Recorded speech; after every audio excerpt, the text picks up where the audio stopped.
오늘 우리에게 주신 말씀 본문은 이사야서 9장 8절부터 10장 19절까지의 말씀입니다. 고린도 전후서랑은 조금 다르게 이 이사야서는 예언서이기 때문에 또 묵시의 성격도 있고요. 그래서 강화체의 고린도 전후서랑은 좀 다르기 때문에 저희가 이 이사야서를 다루는 데 있어서 분량이 매주 좀 깁니다. 그리고 이제 전체적인 이제 내용 파악을 위주로 진행되기 때문에 여러분들이 함께 잘 PPT를 보시면서 따라와 주시고 또 이 말씀 속에 여러분들의 마음속에 부딪히는 부분들이 분명히 있을 거예요. 그런 부분들이 뭔지 여러분들이 잘 캐치하시면 좋을 것 같고 또 그 부분들을 가지고 이따가 다시 기도의 시간에 우리가 함께 나누는 시간을 가지도록 하겠습니다. 자, 지난 시간에 강론 복습을 잠깐 하도록 하겠습니다. 자, 지난 시간은 소망의 약속을 믿는 남은 자들을 향한 권면들이 기록이 돼 있었습니다. 그래서 이 백성의 길로 가지 말라라는 그런 권면이 있었고요. 여호와만을 기다리며 바라보라라는 그런 말씀이 있었습니다. 그리고 말씀만을 따르라라는 그런 이사야 선지자의 권면도 있었습니다. 자, 왜 이러한 권면을 우리가 따라야 되는가? 바로 모든 소망의 약속을 이루시는 평강의 왕 예수 그리스도께서 우리 가운데 오실 것이기 때문에 아직 예수님 그 평강의 왕은 오시지 않았지만 그분이 오실 것을 기대하는 마음으로 소망하는 마음으로 이렇게 사는 자들이 바로 남은 자들이다라는 것을 우리가 지난 시간에 함께 나눴습니다. 이번 시간에는 이제 9장 8절부터는 어떤 내용들이 전체적으로 기록이 되어 있냐 하면 북이스라엘을 향한 심판 예언이 이제 기록이 되어 있고요. 아수르를 향한 심판 예언이 또한 기록이 되어 있습니다. 이제 이 이사야 선지자의 말씀은 남유다 왕국의 백성들을 향해서 이제 주신 말씀이거든요. 그러니까 남유다 백성들에게 이제 북이스라엘의 멸망과 아수르의 멸망에 대해서 얘기하는 목적이 뭐겠습니까? 북이스라엘의 길을 가지 말고, 그죠? 그 다음에 너희가 의지하고 있는 그 아수르를 의지하지 말라는 그런 목적으로 하나님께서 결국은 북이스라엘이 심판받게 될 것이며 결국은 아수르가 멸망하게 될 것인데 너희가 왜 그들의 길을 따르며 너희가 왜 그들을 의지하려고 하는가에 대해서 이제 오늘 말씀 속에서 이제 권면해주기 위해서 이제 9장 8절부터는 북이스라엘과 이제 아수르에 대한 심판의 얘기들이 등장하기 시작합니다. 그러면서 이제 몇 단락에 나누어서 이제 북이스라엘이 왜 심판을 받게 됐는지에 대해서 먼저 이제 한 4가지 정도를 이제 이사야 선지자가 말씀을 하고 있거든요. 그래서 이제 8절부터 12절까지는 북이스라엘이 왜 심판을 받게 됐는가에 대해서 첫 번째 바로 그들이 말씀을 무시했기 때문이다라고 그렇게 권면합니다. 자, 주께서 야곱에게 말씀을 보내시며 그것을 이스라엘에게 임하게 하셨은즉 모든 백성 곧 에브라임과 사마리아 주민이 알 것이오늘 그들이 교만하고 완악한 마음으로 말하기를이라고 하고 있습니다. 북이스라엘에 굉장히 능력 있고 출중하고 많은 선지자들을 하나님께서 보내셨습니다.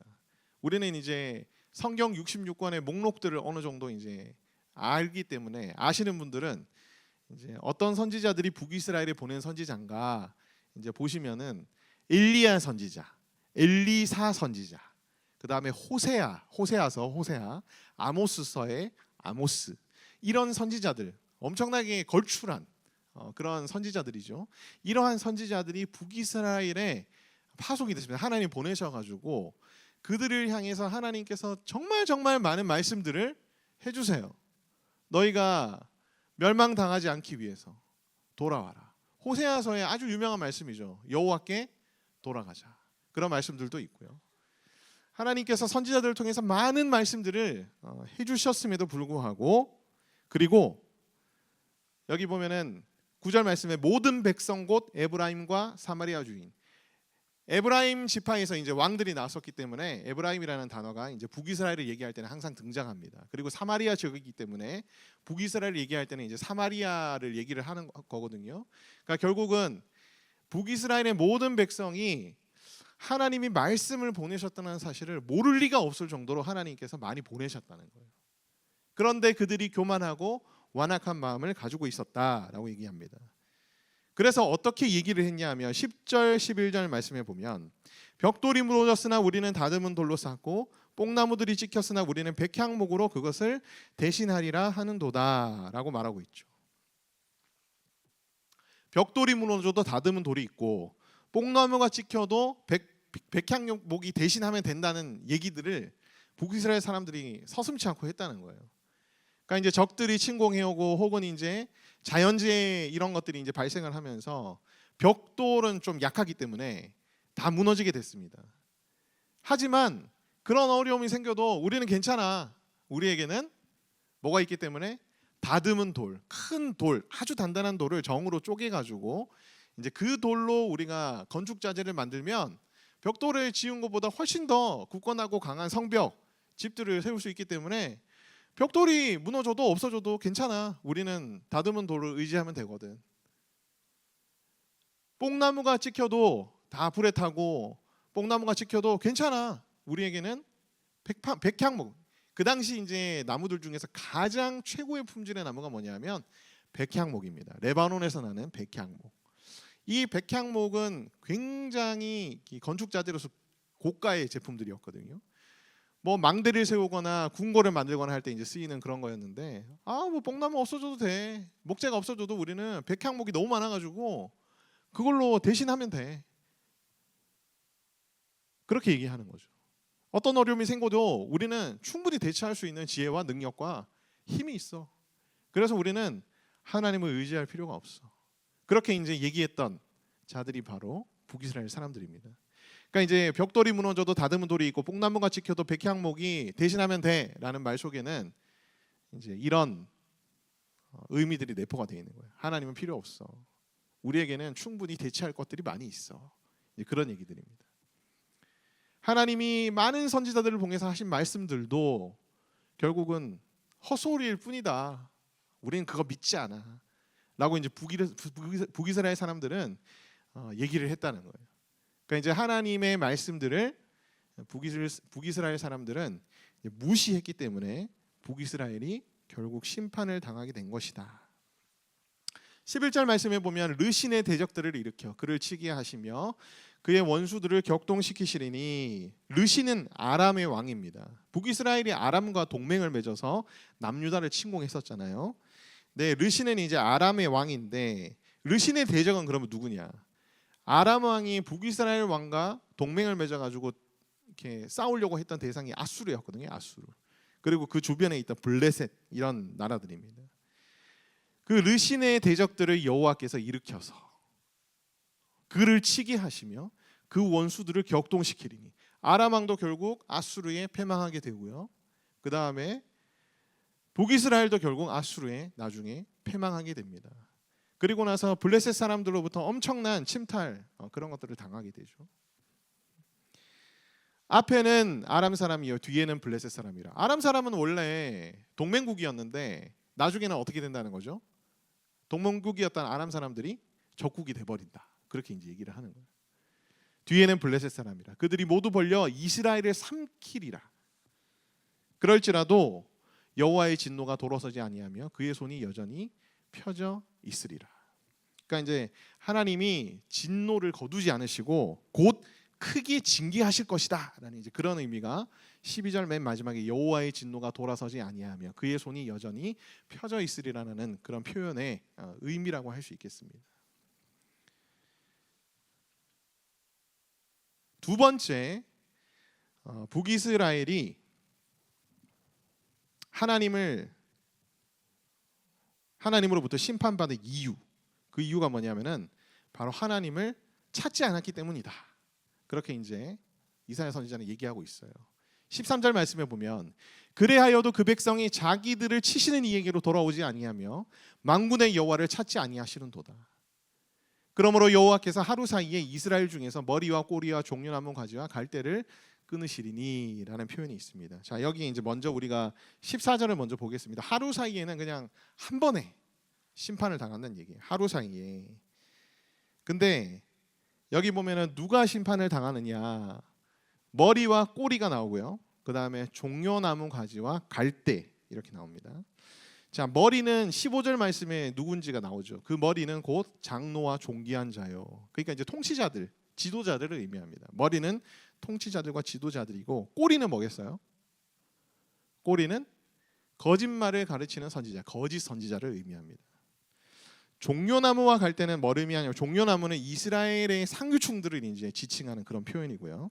갈대는 이스라엘의 하층민들을 지칭하는 단어인데, 종려나무 가지와 갈대를 합치면 여러분 뭐겠습니까? 모든 이스라엘 백성들이 다 하루아침에 어떻게 된다고요? 심판을 받게 된다는 그런 내용이 바로 14절 말씀의 내용입니다. 자, 이들이 심판을 당하는 이유가 13절에 등장하죠. 그리하여도 그 백성이 자기를 치시는 이에게로 돌아오지 아니하며 만군의 여호와를 찾지 아니하는도다. 근데 이 표현을 보면은 굉장히 재미있는 표현이 있습니다. 자기를 치시는 이에게 돌아오지 아니하며 만군의 여호와를 찾지 아니하는도다. 근데 막상 얼핏 읽어보면 여러분 당연하게 느껴지지 않아요? 날 쳤는데 내가 왜 돌아가? 날 쳤는데 내가 왜 찾아? 라고 이제 우리가 충분히 생각할 수 있잖아요. 근데 이 표현 자체에서 등장하는 이 치시는 이에게로 돌아오지 아니하며 찾지 아니하는도다. 여기에는 하나님과 우리와의 그런 관계가 이제 어떻게 설정되는지가 생략이 되어 있는 거예요. 자, 하나님이 그의 백성들, 그의 자녀들을 치신다는 표현은 이제 심판하신다는 표현도 되고요, 혹은 이제 징계하신다는 표현도 됩니다. 그러니까 하나님이 그의 자녀들을 치시는 이유가 뭐겠습니까, 여러분? 그의 자녀를 치시는 이유가 뭐죠? 그의 자녀들이 어떻게 했기 때문에? 잘못했으니까. 아버지이신 하나님이, 그죠? 자녀들을 어떻게 합니까? 징계하는 거죠. 징계하는 거예요. 히브리서 12장 6절 9절 말씀에 보면 이런 말씀이 있습니다. 징계에 대한 말씀 중에 이만한 말씀이 성경에 과연 있나 할 정도로 징계에 대한 아주 중요한 진리를 가르쳐주는 말씀 본문이 히브리서 12장 6절에서 9절 말씀이에요. 주께서 그 사랑하시는 자를 징계하시고 그가 받아들이시는 아들마다 채찍질하심이라. 치시는 거죠. 왜? 사랑하시니까. 아들이니까.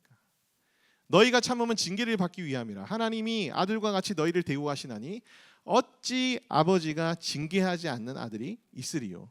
징계는 다 받는 것이오늘 너희에게 없으면 사생자요 친아들이 아니니라.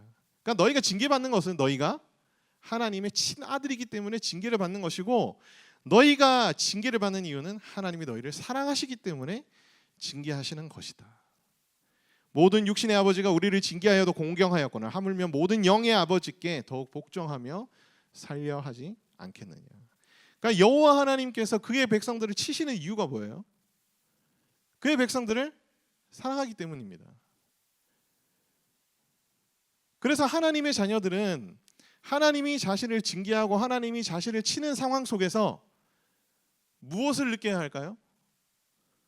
하나님의 마음을 느껴야 되겠죠. 아, 하나님이 내가 올바른 길로 가기를 원하셔서 이렇게 하시는구나. 하나님이 나를 사랑하시기 때문에 이렇게 하시는구나. 라는 것을 이제 깨달아야 되는 거죠. 그러면 어떻게 되겠습니까? 자기를 치시는 이에게로 어떻게 하죠? 돌아가게 돼 있고, 자기를 치시는 이의 존전에 찾아가 그 여호와 하나님을 찾게 되지 않겠습니까? 그렇죠? 근데 그 자기 의가 강한 사람일수록 하나님이 더 세게 치시는 것 같아요. 저희 집에도 이렇게 3명의 저의 자녀들이 있습니다. 근데 이제 첫째는 제일 반항적이지 않는, 제일 눈치 빠르고 말 잘 듣는 아이가 셋째고요. 셋째는 뭐 생존 본능이 있기 때문에 원래 그런 것 같아요. 첫째는 약간 이제 반항기가 좀 있습니다. 요즘 사춘기라 가지고. 그래도 아주 약하게 반항을 하거든요. 그래서 때로는 반항을 하는 모습을 봐도 좀 귀여워요. 근데 이제 둘째는 머슴애기도 하고, 얘가 이제 감정 조절이 잘 안 되다 보니까 와, 정말 끝까지 갑니다. 끝까지. 엄마 아빠가 마음 아파할 만한 얘기가 뭔지 알아요. 그리고 그 얘기를 해요. 그래서 제가 이번에는 도저히 안 되겠다. 이게 함부로 얘기하기 때문에 이번에 도저히 안 되겠다 해가지고 제가 경찰서를 데리고 갔습니다. 진짜로. 경찰서 앞에까지 갔어요. 송파경에서 아주 큰 경찰서 앞에까지 갔어. 애가 막 가는 내내 막 난리가 났어요. 사실 제가 그렇게 하면 안 되는 건데 별로 좋지는 않거든요. 좋지는 않은데 그날은 나도 뚜껑이 열렸어. 그래서 진정시키고 아빠가 들어가지 않을 테니까 일단 나와서 아빠랑 얘기를 하자. 그러면서 이제 이렇게 차분하게 얘기를 하고 아이도 이제 진정하고 차분하게 얘기를 듣고 결론은 아빠 사랑해, 나도 사랑해. 그러면서 뽀뽀하고 집에 오면서 다시 한 번 더 그러면 나 진짜 경찰서 들어갈 거야. 아이에게는 자기를 치는 존재처럼 여겨졌겠죠, 아버지가. 근데 저 둘째 사랑합니다. 정말 사랑해요. 방법에 있어서는 좀 잘못된 방법일 수는 있겠지만은 어쨌든 둘째를 사랑합니다. 때로는 이제 징계해야 될 때는 부모가 정확하게 징계를 해야 되거든요. 징계한다고 해서 자녀가 느끼기에 치는 것처럼 여겨진다고 해서 사랑하지 않는 게 아니거든요.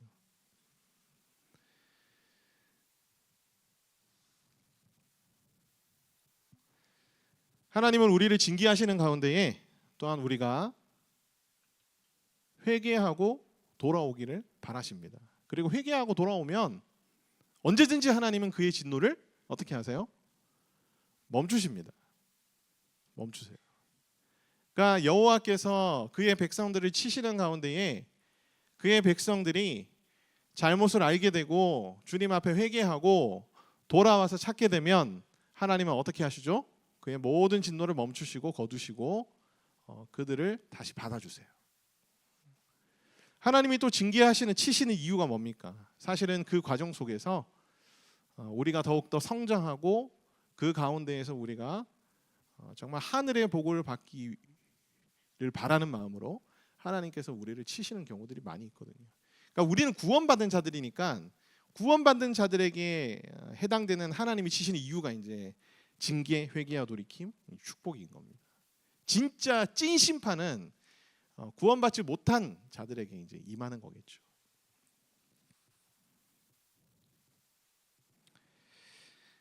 지금 시대에 많은 젊은이들이 사실 자신이 당한 어떤 고난과 고통 속에서 하나님이 자기를 버렸다고 생각하고 하나님이 자신을 친다고 생각해서 하나님을 원망하며 하나님을 떠나서 하나님 없이 살아가는 그런 친구들이 참 많습니다. 여러분도 이미 그 과정을 거쳐왔을 수도 있고요. 실제로 여러분 주위에 보면 그런 사람들이 되게 많을 거예요. 그들이 다시 주님께로 돌아오려면 하나님이 그들을 치시는 그 이유가 어디에서 기인된 것임을 깨달아야지 다시 그들이 주님을 찾고 돌아올 수 있을까요? 하나님이 그들을 사랑하시기 때문이라는 것을 깨달아야 그들이 다시 돌아올 수 있는 거죠. 그래서 우리는 멀리 떠나간 지체들 그리고 하나님부터 멀어져서 방황하고 있는 그런 지체들을 위해서 기도할 때에 어떻게 기도하면 좋을까? 하나님이 그들을 얼마나 사랑하시는지 깨닫게 하여 주시옵소서. 우리가 중보기도 할 때 좀 더 구체적이고 정확하게 기도하면 또 하나님이 더욱더 크신 역사를 허락해 주실 줄 믿습니다. 아멘. 자, 하루 사이에 당하게 되는 자들 중에 이제 우리가 좀 주목해서 봐야 되는 사람들이 누구냐면은 바로 이제 꼬리에 해당되는 거짓말을 가르치는 선지자들입니다. 그들이 백성을 인도했는데 그들을 미혹해가지고 모든 인도를 받은 자들이 어떻게 된다? 16절 말씀에 보면 멸망을 당하게 된다라고 말합니다.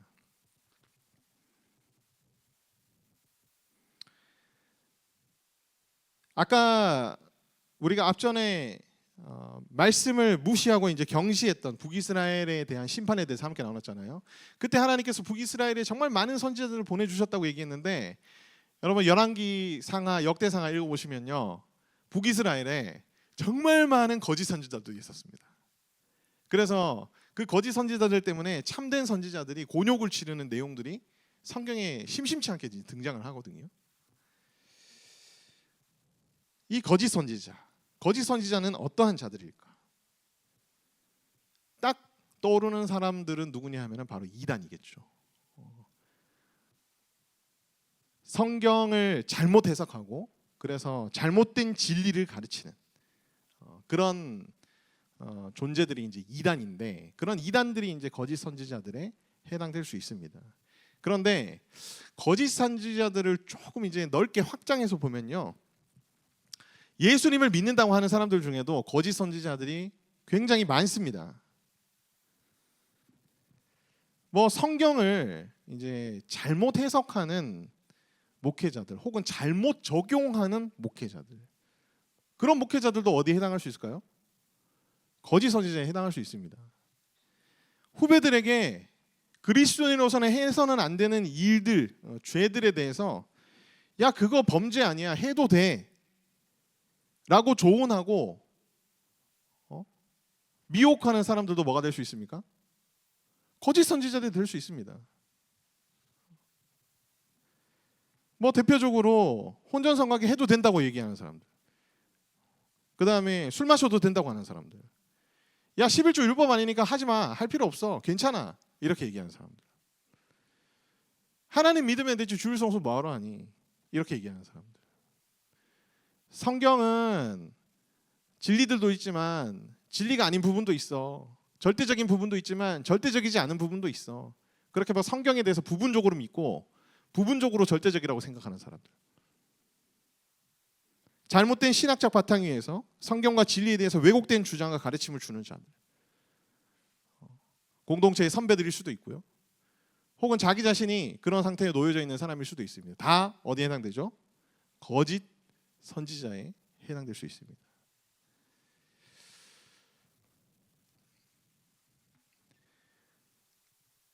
악을 향해서 치닫는 시대일수록 거짓 선지자들이 많이 나옵니다.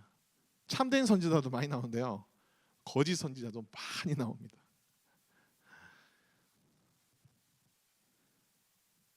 저는 이제 교회 사역에서 이제 벗어나서 이제 바깥에 이제 나와서 지금 사역을 하고 있잖아요.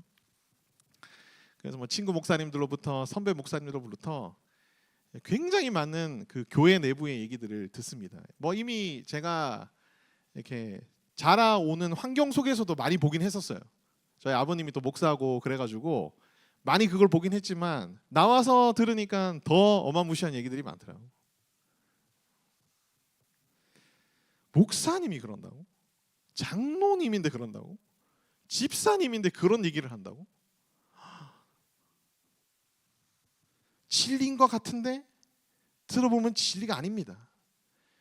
성경 말씀을 빗대어서 얘기하는 것 같은데 성경적이지가 않습니다. 그런 얘기들이 굉장히 우리 공동체 안에서 많이 돌고 많이 생산되고 많이 난무하고 있는 것이 지금 현실이에요. 여러분, 우리가 이것을 개혁하고 이것을 바로잡지 못하면 여러분 우리는 북이스라엘의 길로 갈 수가 있습니다. 굉장히 우리가 경계해야 될 부분 중에 하나입니다.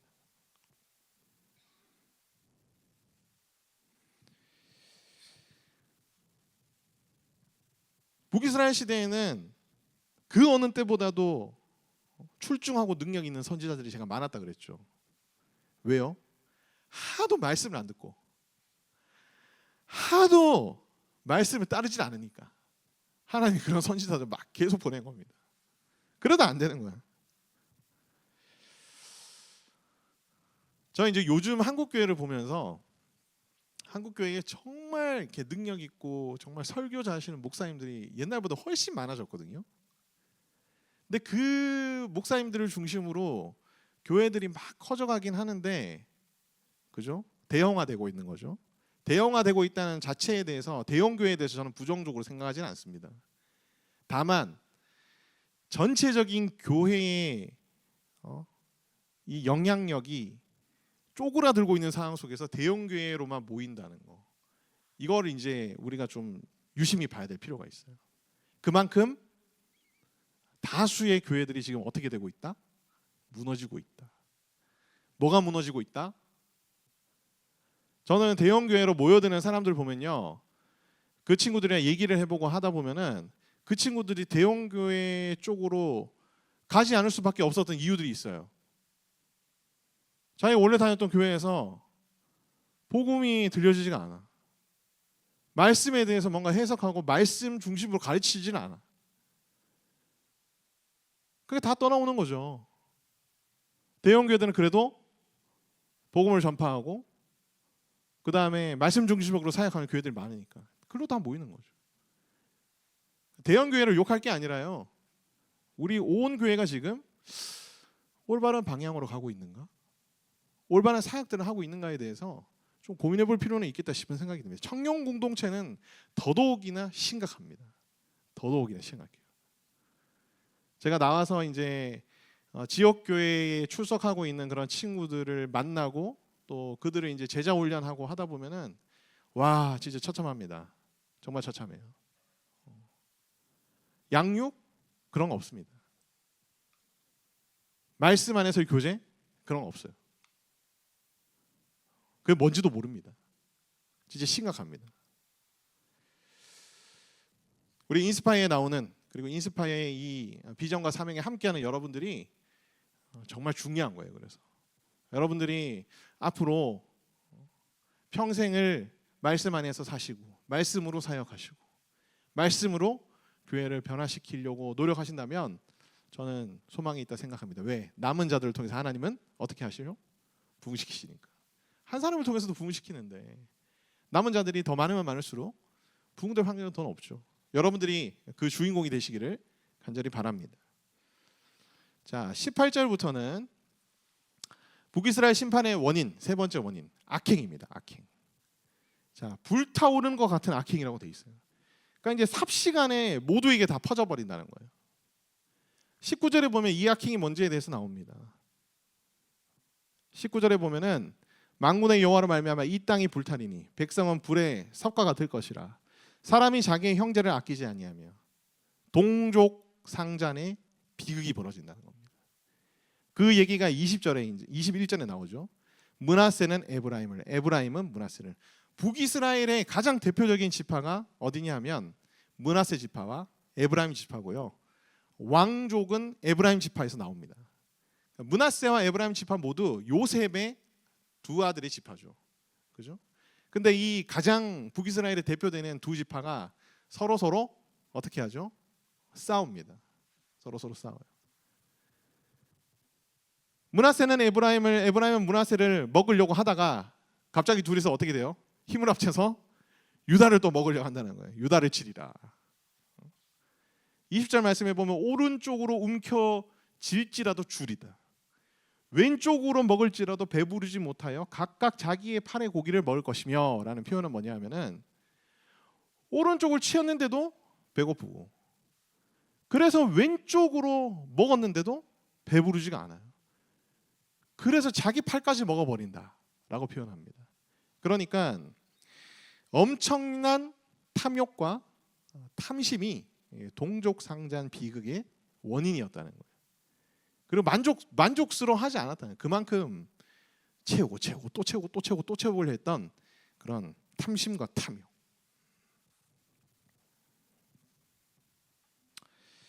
아직 여러분들은 이제 맞닥뜨린 상황은 아닐 수도 있겠지만은 더 많은 욕심을 가지고 욕심을 내다 보면은 결국은 가족이 다 깨지게 되는 그런 상황이 주로 언제 많이 발생하냐면은 상속 문제에서 이런 일들이 많이 생깁니다. 더 많이 가지고 싶은데, 더 많이 취하고 싶은데. 근데 부모님들도 또 공평하게 안 주거든. 부모님들은 또 부모님 나름대로의 또 생각이 있다 보니 막 그 안에서 막 싸우고 막 엉키다 보면은 가족끼리 다 깨지는 거죠. 나아가서는 이제 우리 남북한의 대립, 그죠? 중국과 대만, 러시아, 우크라이나, 이스라엘과 중동 지역 모든 영역까지 이제 우리가 확대해 볼 수 있겠습니다. 전쟁은 악행이에요. 자, 북이스라엘 심판의 네 번째 원인은 뭐냐면 불의입니다. 특히 이제 불공정한 판결입니다. 불의한 법령을 만들었어요. 10장 1절부터 4절까지인데 불의한 법령을 만들어서 불의한 말을 기록했다. 그러니까 이제 법령을 만들고 제정했다는 그런 의미겠죠. 근데 불의한 법령을 만든 이유가 뭐겠습니까? 자신의 불의한 일을 뭘로 둔갑시키기 위해서? 합법적인 것으로 둔갑시키기 위해서 불의한 법령을 만드는 겁니다. 판결 자체도 불공평해요. 가난한 자, 과부, 고아, 소외된 자들이라고 우리가 통칭한다면 이 소외된 자들은 불공정하게 판결해서 권리를 박탈하고 그들의 것을 약탈해가는 그런 불의가 북이스라엘에 성행했다는 겁니다. 상대적으로 있는 자들은 더 많은 권리를 누리고 소외된 자들과는 다르게 특혜를 받는 상태라는 거예요. 똑같은 범죄를 저질렀는데 형벌이 다르다는 게 말이 돼요? 그런 시대였다는 겁니다. 불공평한 판결을 받는 시대였다는 거예요. 지금 시대도 여러분 그런 모습들이 점점 보이지 않습니까? 돈 많은 사람들은요, 권력 있는 사람들은 어떻게든 빠져나갑니다. 막 엄청난 대형 로펌을 선임하면 똑같은 범죄를 저질렀는데도 형량이 다르게 나오는 거예요. 이게 너무 불공정하지 않습니까? 불공평하지 않나요? 지금 우리 한국 사회가 그런 사회가 되어가고 있어요. 3절 말씀에 심판의 때에 만천하에 드러나게 될 텐데 이 만행에 대해서 너네가 어찌하려고 그러느냐라고 하나님께서 그렇게 말씀하십니다. 너희가 심판을 당하는 이유가 바로 불의함과 불공평한 판결 때문이다. 그렇게 이제 말씀하세요. 여기까지가 이제 북이스라엘이 심판받은 원인, 이유들입니다. 이제 아수르의 심판에 대해서 하나님께서 이제 10장 5절부터 얘기하시거든요. 자, 5절 6절 말씀을 우리가 먼저 보겠습니다. 아수르 사람은 화 있을진저 그는 내 진노의 막대기요 그 손의 몽둥이는 내 분노라. 내가 그를 보내어 경건하지 않은 나라를 치게 하며 내가 그에게 명령하여 나를 노하게 한 백성을 쳐서 탈취하며 노략하게 하며 또 그들을 길거리에 진흙같이 짓밟게 하려 하거니와. 자, 아수르는 네 하나님이죠. 그는 할 때 5절에 이제 그는 아수르고 네는 이제 하나님입니다. 아수르는 하나님의 진노의 막대기이자 아수르의 몽둥이는 하나님의 분노다. 이제 여러분들이 이렇게 이해하시면 됩니다. 그러니까 아수르는 하나님의 진노의 수단이자 심판의 도구였다라고 이제 얘기하고 있는 거죠. 경건하지 않은 나라, 하나님을 노하게 한 백성들을 치는 도구가 이제 아수르였습니다. 도구를 무서워해야 됩니까? 그 도구를 휘두르는 자를 무서워해야 될까요? 도구를 무서워하는 게 아니라 그 도구를 휘두르는 자를 무서워해야 되잖아요. 근데 남유다 백성들은 누구를 무서워했습니까? 도구를 휘두르는 하나님을 무서워한 게 아니라 두려워한 게 아니라 도구를 두려워한 거죠. 자, 세상 나라들에 대한 하나님의 주권이 이 말씀 속에는 기록이 되어 있습니다. 아수르와 같이 당대의 가장 강한 대제국도 하나님의 손아귀에서 수단으로 도구로 쓰여지는 나라일 뿐이다 라는 그런 정의가 바로 이제 10장 5절 말씀에 기록이 되어 있는 거죠. 이어서 이제 7절부터 11절까지는 이제 아수르의 교만한 마음이 등장합니다. 그의 뜻은 이같지 아니하며 그의 마음의 생각도 이같지 아니하고 다만 그의 마음은 허다한 나라를 파괴하며 멸절하려 하는도다.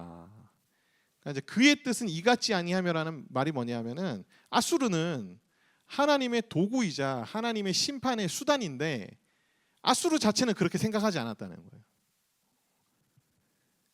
아수르는 그저 모든 나라를 파괴하며 멸절하기로 작정한 나라일 뿐이었다는 겁니다. 그가 이르기를 8절 말씀에 보면 아수르가 말하기를 그가 이르기를 내 고관들은 다 왕들이 아니냐라고 얘기합니다. 자, 이 말이 무슨 뜻이냐면은 아수르는 자기가 정복한 나라에 총독들을 다 세웠거든요. 그 총독들이 결국은 뭐겠습니까? 그 나라의 왕의 역할을 하잖아요. 그래서 내가 정복한 지역에 세운 총독들은 결국은 뭐라는 겁니까? 내 고관들은, 총독들은 다 왕이야. 그러니까 아수르 왕 자신은 뭐라는 겁니까? 왕 중에 왕이라는 거예요. 왕 중에 왕이. 왕 중에서 지극히 높은 왕이 바로 나 아수르 왕이야 라고 이제 얘기하는 겁니다.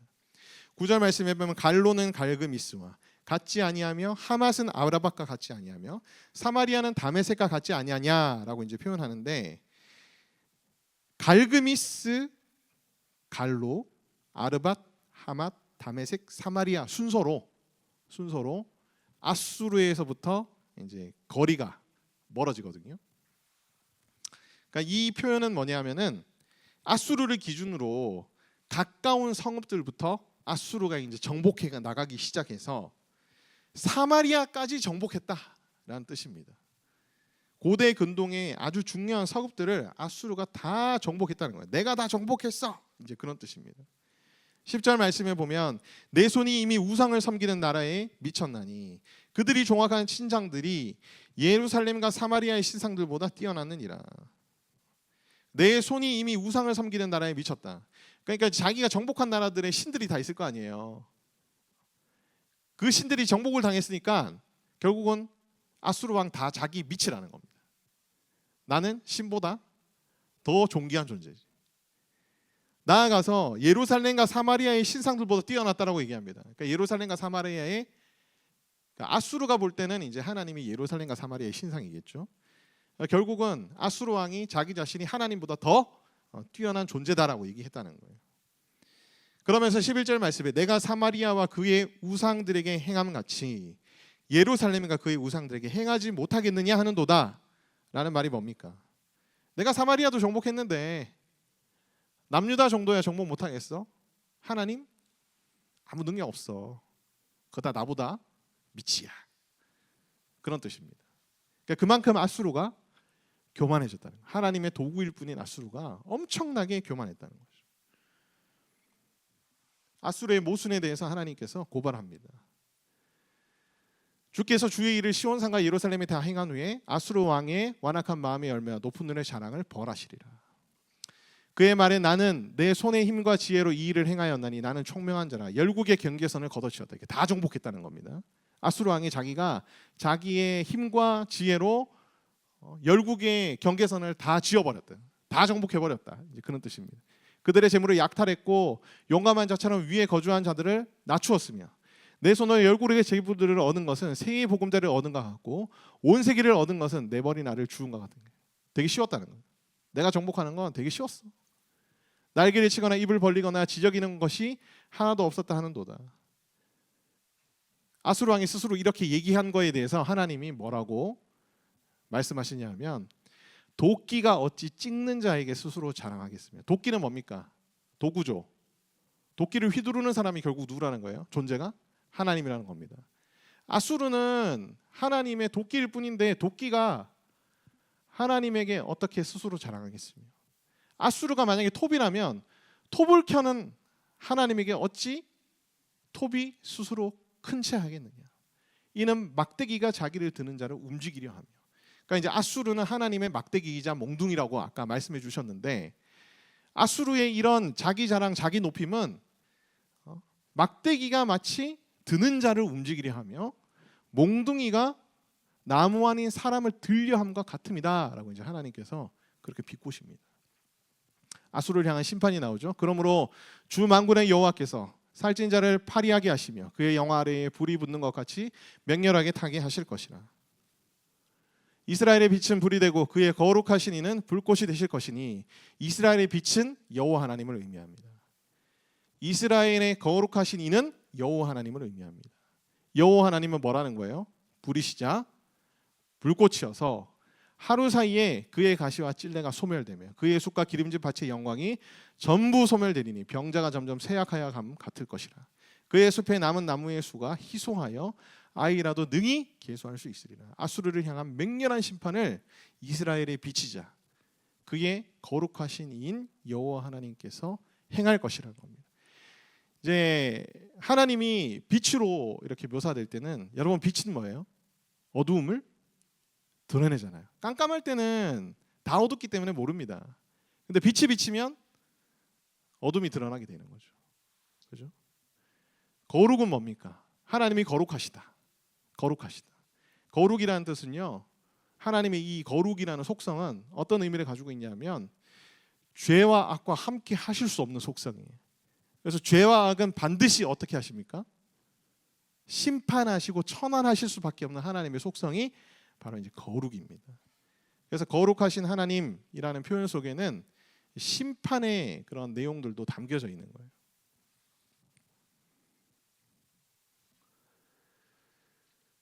결론입니다. 우리는 북이스라엘과 같은 자들이 되면 안 되겠죠. 그렇죠? 이사야 선지자가 이 이야기를 들려준 이유는 뭐냐면 바로 남유다가 북이스라엘과 같은 심판을 받지 않기를 바라는 마음으로 이 말씀들을 전해준 겁니다. 그래서 하나님께 돌아오며 하나님을 찾고 하나님의 말씀에 청종하는 그런 성도가 되게 해 주시옵소서 라는 것이 이제 우리의 기도 제목이 되어야 할 줄 믿습니다. 또한 빛 가운데 거하며 거룩하고 구별된 성도가 되게 하여 주시옵소서. 하나님의 나라의 확장과 부흥을 위한 하나님의 도구가 되게 하여 주시옵소서. 아수르는 하나님의 진노와 심판의 도구였습니다. 여러분, 우리는 무슨 도구가 되어야 될까요? 하나님의 치유하시며 고치시며 부흥케 하시는 도구가 되어야 할 줄 믿습니다.